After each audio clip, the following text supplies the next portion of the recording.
अच्छा, मैं गाड़ियों के वीडियोस डालता हूँ और मैं खुद एक टाटा अल्ट्रोज चलाता हूँ। मेरी जो अल्ट्रोज है वो 2020 का मॉडल है, XZ ऑप्शनल पेट्रोल। और मैं daily Ghaziabad to Noida travel करता हूँ और कभी कभी नोएडा, ग्रेटर नोएडा से भी आगे सेक्टर 135 भी ट्रैवल करता हूँ। तो अभी जो मैं बैक टू बैक वीडियोस डालूँगा, इसमें मैं अल्ट्रोज का माइलेज दिखाऊंगा आपको कि मैं सिटी में ही चलाता हूँ मोस्टली। और ये जब जाता हूँ घर की तरफ तो मेरठ एक्सप्रेस वे की तरफ से भी जाता हूँ। तो अभी जो करंट जो माइलेज मेरी गाड़ी शो कर रही है वो मैं टैंक फुल करवाया था इसका। तो एक्सप्रेस वे पे मैं क्रूज़ लगा लेता हूँ 60 का, अदरवाइज़ ये स्टॉप एंड गो ट्रैफिक में चलती है। तो करेंटली जो माइलेज इसका दिखा रहा है वो 16.1 किलोमीटर पर लीटर दिखा रहा है और ठीक है गाड़ी है। Distance to empty is 537 kilometre. So let's see कितना माइलेज इसका ड्रॉप होता है, माइलेज बढ़ता है। आज जैसे मौसम अच्छा है तो मैं एसी बंद किया हुआ है, जब बहुत गर्मी होती है तो एसी ऑन कर लेता हूँ।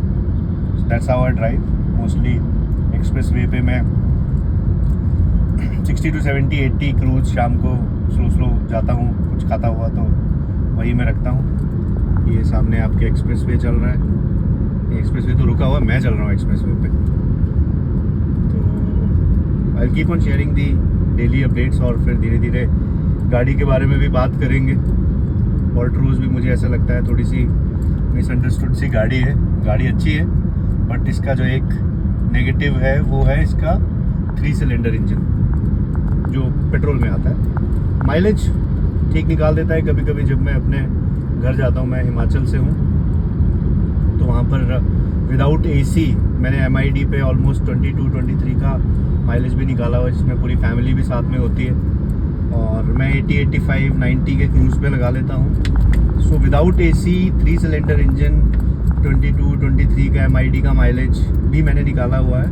और कभी जब एसी पे जाता हूँ लॉन्ग हाईवे, अप्रॉक्सीमेटली 540 किलोमीटर के आसपास रहता है मेरा घर, तब मैं 90, 19.5, 20 की माइलेज भी मैंने हाईवे पे क्रूज़ करते हुए निकाली है। मेरा एक्सपीरियंस जो है वो अल्ट्रोज के साथ बहुत अच्छा। हालांकि मैंने ये सेकेंड हैंड गाड़ी ली थी और सेकेंड हैंड होने के बावजूद अच्छी कंडीशन में थी। एक्चुअली 2020 का मॉडल था ये, जिनसे मैंने ली थी उन्होंने ऑलमोस्ट 65,000 किलोमीटर चलाई थी। और उसके बाद मैंने जब इसको लिया 23 में मैंने लिया था, अभी 26 चल रहा है, ऑलमोस्ट मई के आसपास ही लिया था। तो इन 3 सालों में मैंने भी ऑलमोस्ट 65,000 किलोमीटर के आसपास चला दी है, 60,000 to be very very precise. मेरा एक्सपीरियंस अच्छा रहा। जैसे कि ये सेकेंड हैंड थी तो मैंने बीच में अभी रिसेंटली इसके टायर्स चेंज करवाए और इसके एसी में कुछ दिक्कत थी, वो मैंने थोड़ा बहुत कराया। फिर बाकी जो ब्रेक पैड्स होते हैं, बैटरी मैंने इसकी चेंज नहीं कराई। और क्या, मैंने अभी इसके इंजन माउंट्स रिसेंटली चेंज करवाए थे बिकॉज ऑलमोस्ट 6 साल हो गए थे और ऑलमोस्ट 130 किलोमीटर ये चल चुकी थी।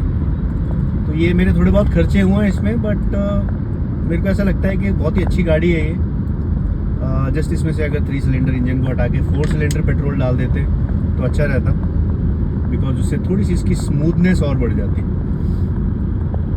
ये गाड़ी एक्सीडेंट थी, जब जिनसे मैंने ख़रीदी थी उन्होंने मेरे को बता दिया था, बट उन्होंने साथ में ये भी बताया था कि ये वाली जो गाड़ी है ये उन्होंने जब इसकी जो रिपेयर करवाई थी एक्सीडेंट के बाद, वो टाटा के शोरूम से, डीलर से ही करवाई थी। तो मैं थोड़ा सा सेटिस्फाइड था इस चीज़ को लेकर के, वहाँ से कराई है। फिर मैंने शोरूम से चेक भी कराया तो उन्होंने बोला हाँ एक्सीडेंट हुआ था गाड़ी का, हमारे पास ही सर्विस हुई थी। तो मैंने जब इनिशियली चलाया तो मेरे कुछ ऐसा कुछ फील नहीं हुआ। रूटीन सर्विस में 8 to 10,000 इसका बिल बनता ही बनता है, बिकॉज माइनर पार्ट्स जो होते हैं इसके वो we have to replace them every now and then. और थोड़ा सा नॉइजी है इसका इंजन, हाँ। बट जब मैं इसको फुल गाड़ी लोड होती है, जब मैं हाईवे पे क्रूज़ करता हूँ 80-85 पे, तो मेरे को ऐसा लगता है कि ये बहुत ही प्लांट होके चल रही है गाड़ी। और जब थोड़ा सा इसका इंजन मेरे को ऐसा लगता है गर्म हो जाता है, तो जो इसका ये एक 3 सिलेंडर का नॉइज़ है वो भी कम हो जाता है। इसकी रनिंग बहुत स्मूथ हो जाती है, आपको एक कॉन्फिडेंस मिलता है इसमें बैठ के। मेरे को तो इसका कंफर्टेबल सीटिंग पोजीशन इसका बहुत ज़्यादा कंफर्टेबल है। मैं ऑलमोस्ट 540-550 किलोमीटर्स में एक ही स्ट्रेच में खींच देता हूँ, बिकॉज पीछे एक बेड होता है जिसमें बीवी बच्चे सो जाते हैं और मैं गाड़ी चलाता रहता हूँ, कुछ साथ में खाता पीता रहता हूँ। तो ये 540 में इकट्ठा खींच देता हूँ और इतना चलाने के बाद भी मेरे को वो एक जो टायर्डनेस होती है वो फील नहीं होती है। मेरे को still I feel very fresh. और अभी देखिए, अभी इसी दौरान 16.5 का माइलेज था और अभी देखिए, अभी थोड़ी देर चलाने के बाद ही 17 का माइलेज शो कर रहा है। मैंने 60 पे क्रूज़ चला रखा है क्योंकि मेरे को जल्दी नहीं है, मेरे को रेस नहीं लगानी है, तो मैं वो चला के चलता हूँ क्रूज़। मोस्टली जब मेरे को थोड़ा सा भी टाइम मिलता है तो मैं वो क्रूज़ लगा लेता हूँ और वैसे ही चलता हूँ। तो ये मेरा छोटा सा एक्सपीरियंस था इसके बारे में। मेरे को इसकी बूट स्पेस बहुत अच्छी लगती है, काफ़ी बड़ा बूट है इसका, काफ़ी सामान इसमें आ जाता है। सीट्स की पोजीशन अच्छी है, मेरे को इसका सस्पेंशन बहुत अच्छा लगता है। छोटे मोटे गड्ढे तो ऐसे ही खा जाती है, हाँ, बट कभी कभी नीचे लग जाती है गाड़ी, तो मेरे से भी बहुत बार लगी है। 65,000 किलोमीटर मैंने चला ली है, तो नेचुरल है, टच होती है, कभी बम्पर वम्पर लगता है। हाँ, कोई ऐसा मेजर एक्सीडेंट नहीं हुआ, लेकिन फिर भी मेरे को एक अलग सा कॉन्फिडेंस आता है जब मैं इस गाड़ी को चलाता हूँ, स्पेशली ऑन हाईवेज़। मेरे को इसका स्टीयरिंग का रिस्पॉन्स बहुत अच्छा लगता है, जितना घुमाओ उतना ही घूमता है। एसी मेरे को थोड़ा सा इसका कम पावरफुल लगता है, शायद पुरानी है ये एक रीज़न हो सकता है, या फिर शायद एसी का काम थोड़ा बहुत और करवाना पड़ेगा, या गैस कम हो सकती है, बट गैस में इसकी टाइमली फिल करवाता रहता हूँ, तो अच्छा लगता है। इसके टायर का साइज़ इसको बहुत प्लांटेड रखता है, बड़ा साइज़ है इसका, आई थिंक R15 है, 195। तो ये सब चीज़ें हैं जो मुझे मेरी इस ऑल्ट्रोज़ के बारे में अच्छी लगती हैं। जब मैं सोच रहा था सेकेंड हैंड गाड़ी लेने के लिए तो Altroz was my first choice, then i10 थी। तो मैं सोच रहा था बिकॉज दिल्ली NCR में गाड़ी चलानी होती है, तो मुझे एक ऐसी गाड़ी चाहिए थी जो BS6 होनी चाहिए, बिकॉज बार बार यहाँ पे पोल्यूशन के चक्कर में वो गाड़ियाँ बंद हो जाती हैं, BS4 BS3 वाली। तो ये मेरा एक रीज़न था, और मेरा ऐसा मन था कि मैं शायद ऑल्ट्रोज़ लूँ, बिकॉज जब इसका एक कॉन्सेप्ट रिवील हुआ था तभी मैं गया था उस टाइम पे जो शो हुआ था इनका, मैंने देखा था जाके, वो कॉन्सेप्ट मुझे बहुत अच्छा लगा था। तो उस टाइम पे मैंने सोचा था कि कभी अगर लेनी होगी गाड़ी या सेकेंड हैंड या कैसे भी, तो आई विल गो फॉर ऑल्ट्रोज़। तो वो मैंने सपना अपना पूरा कर लिया। 3 साल मैंने इस गाड़ी को चलाया, और सच में बताऊँ, मुझे कभी ऐसा नहीं लगा कि मैं किसी एक कम प्रीमियम गाड़ी में बैठा हुआ हूँ। हाँ, सिर्फ एक इसके इंजन से यस मेरे को एक फील आता था कि इंजन इसका थोड़ा सा और रिफाइन हो जाता, तो जो एक अननेसेसरी सी आवाज़ आती है वो नहीं आनी चाहिए थी इसमें। तो वो रहता है इसका गियर शिफ्ट, इसका मेरे को इतना स्मूथ नहीं लगता है। 5वां गियर जब भी मैं डालता हूँ, अगर जल्दीबाजी में डालूँ तो उसमें से एक छोटा सा एक क्रक का एक साउंड आता है इसमें। बाकी ब्रेक इसका ठीक है। अगर मैं सिटी मोड पे कभी बीच में मैंने 1-2 बार रेस भी करी, तो सिटी मोड पे खींचो तो खींचती है गाड़ी आपको अच्छा रिस्पॉन्स देती है। बट ये सब कुछ थोड़े बहुत फीडबैक्स हैं मेरे, जो मैं 3 साल एक सेकेंड हैंड गाड़ी चलाई है मैंने। नॉर्मल सर्विस 3,500-4 हज़ार की होती है, जिसमें इंजन ऑयल चेंज होता है, ऑयल फिल्टर, एयर फिल्टर। मैंने एक बार बिल्कुल मिनिमल सी सर्विसिंग कराई थी, इतना लगा है। अदरवाइज़ 10,000 के आसपास इसका नॉर्मल एक खर्चा आ ही जाता है, जो कि मैं 10 to 12,000 किलोमीटर चलाने के बाद मैं कर लेता हूँ। मैं इसकी गाड़ी की सर्विसिंग करवा लेता हूँ। मुझे इसका एक अच्छा पार्ट ये लगता है, ये आपको अंदर बैठ के कभी भी क्रैम्प्ड सा महसूस नहीं करवाती। ये आपको एक अच्छा फील देती है, आप एक खुली गाड़ी में बैठे हो, वो आपको फील आता है इसमें बैठकर। और अभी जो मैंने सुना था रिसेंटली, जो BS6 फेज़ 2 वाला जो इसका अपडेट आया था, सेम इंजन है उसमें भी 3 सिलेंडर, बट उसमें इन्होंने इसको बहुत स्मूथ बना दिया था। इसका इंजन में एक अननेसेसरी वाइब्रेशन नहीं आती थी, अननेसेसरी नॉइज़ कम कर दी थी। वो नहीं चला पाया मैं, मेरे को मौका भी नहीं लगा, तो मैं तो इसी गाड़ी को चलाता हूँ। अभी देखिए इसका ये इसी ड्राइव में इसका जो माइलेज है वो 17.4 तक आ गया है इसका। और अगर मैं सेम स्पीड में AC ऑन है चलाऊँगा तो घर पहुँचते पहुँचते ये 18.5 टच हो जाएगा।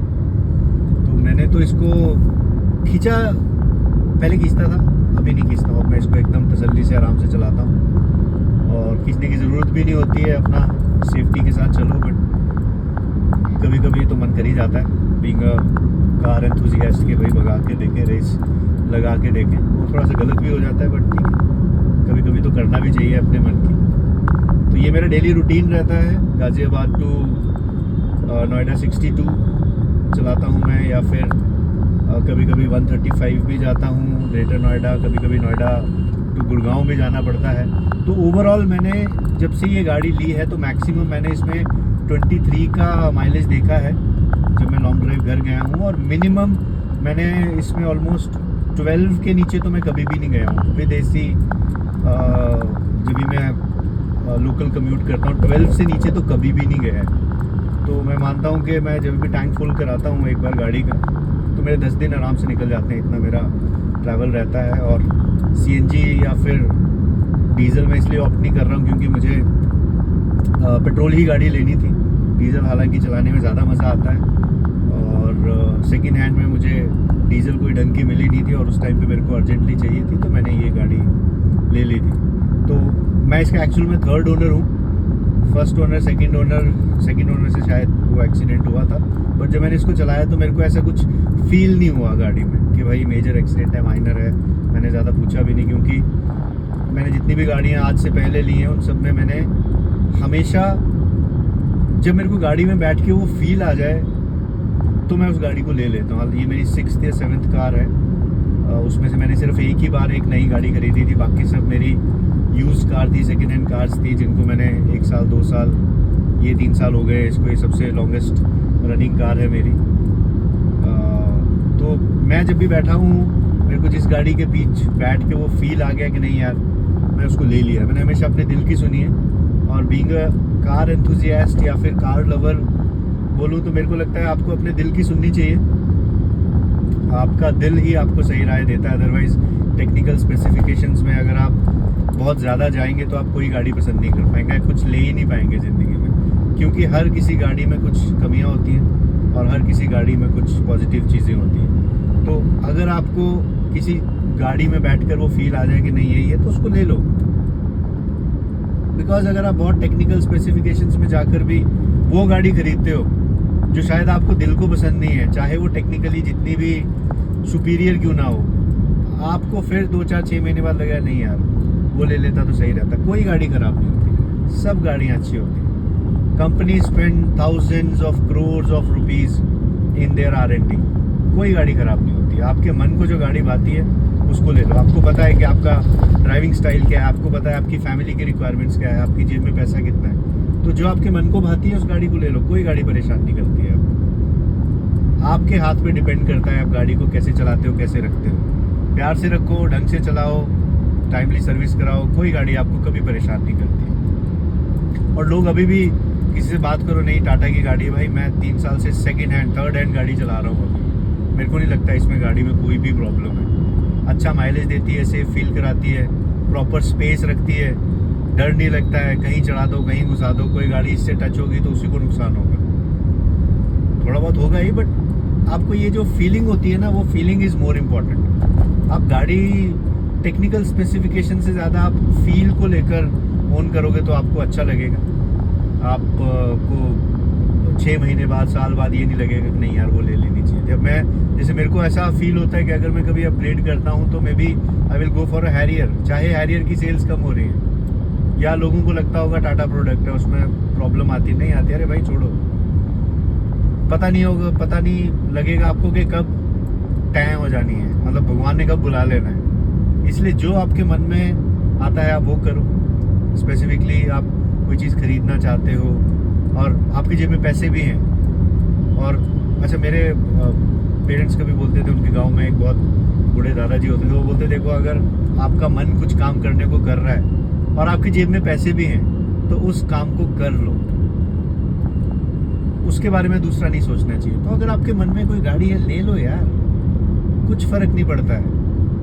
2, 4, 5 साल बाद दुनिया चेंज हो जाएगी, आपका स्टेटस चेंज हो जाएगा, या पता नहीं आप उससे और अच्छी गाड़ी ले लो या वो भी चली जाए जो थी, कुछ पता नहीं लगता है कल क्या होना है। आपका जो मन कर रहा है कर लो उसको। जब तक आपके एक्शन से किसी और को दुख नहीं पहुंचता है, जब तक आप उसका नुकसान नहीं कर रहे हो, तब तक आप कर लो जो आपका मन करता है। इससे बेटर दुनिया में कभी कुछ नहीं है। तो मैंने ऑल्ट्रोज जब मैं बैठा था इसमें, तो मैंने सोच लिया था कि यही गाड़ी लूँगा, यही मेरे को पसंद है, तो मैंने यही ले ली। लोगों ने बोला भाई थर्ड ओनर बनेगा तुम, बाद में रीसेल नहीं मिलेगी।